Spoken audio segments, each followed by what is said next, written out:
Galaktoboureko and baklava are traditional Greek desserts. Although several European and Middle Eastern countries have versions of baklava, most consist of phyllo pastry filled with nuts, drenched in honey or syrup. Galaktoboureko is phyllo filled with custard and coated with sweet syrup. This variety of baklava, called burma, is made not with phyllo dough like classic baklava, but with kata ifi, shredded wheat dough. Burma, like classic phyllo baklava, contains whole pistachios, never pistachio powder. This Burma chef pours granulated sugar over the pistachio kernels. Next, he sprinkles rose water, although this ingredient is optional. Then, syrup made with sugar, water, cinnamon, and nutmeg, as well as lemon to prevent the sugar from later crystallizing. He mixes by hand to thoroughly coat the kernels. The kata ifi is made of all-purpose flour, milk, and water. The chef lays out a section of dough, then takes a handful of pistachio filling and places it on the dough, forming a line running down the middle. For a Burma loaf this size, the filling is about 1 inch wide and high. He folds the end closed and rolls the dough at an angle down the length of the Burma, tightly encasing the filling as he goes. At the end, he folds the opposite end closed. It takes a Burma chef months to perfect this technique. He places it on a tray to air dry for 24 hours to ensure the dough maintains its rolled shape. Unlike classic baklava, which is baked, Burma is fried, and the risk of burning the pistachios makes this the most technically challenging type of baklava to make. The chef fries the loaves for 3 minutes in oil heated to around 350 degrees Fahrenheit, turning them once per minute. He lets the oil drain off for half an hour. Then, he pours warm caramelized sugar over the loaves and lets them soak for 20 minutes.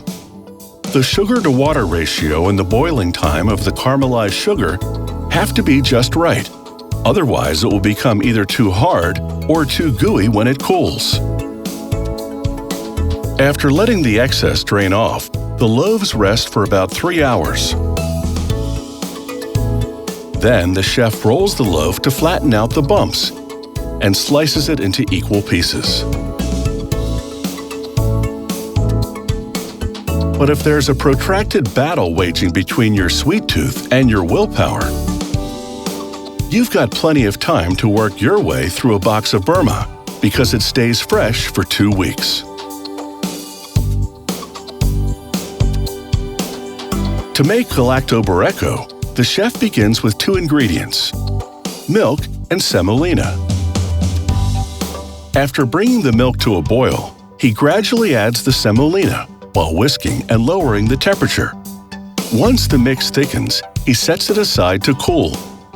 In a separate bowl, the chef whisks eggs, adds vanilla, then lemon or orange rind.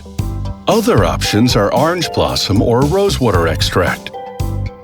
He transfers the ingredients to an electric mixer, adds butter and sugar, then he adds the semolina and milk mixture. This mixture must be cool so that the eggs don't cook.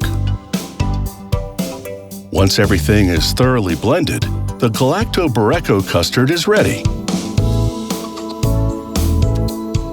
The chef now turns his attention to the phyllo dough. He stacks 24 parchment-thin sheets of phyllo and slices them into squares. He places 1 scoopful of custard in the center of each square.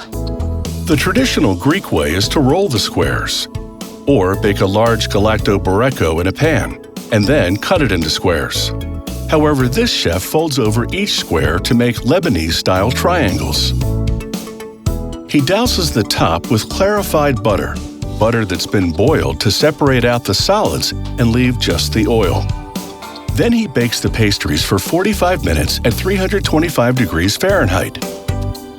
The golden baked top shines thanks to the clarified butter.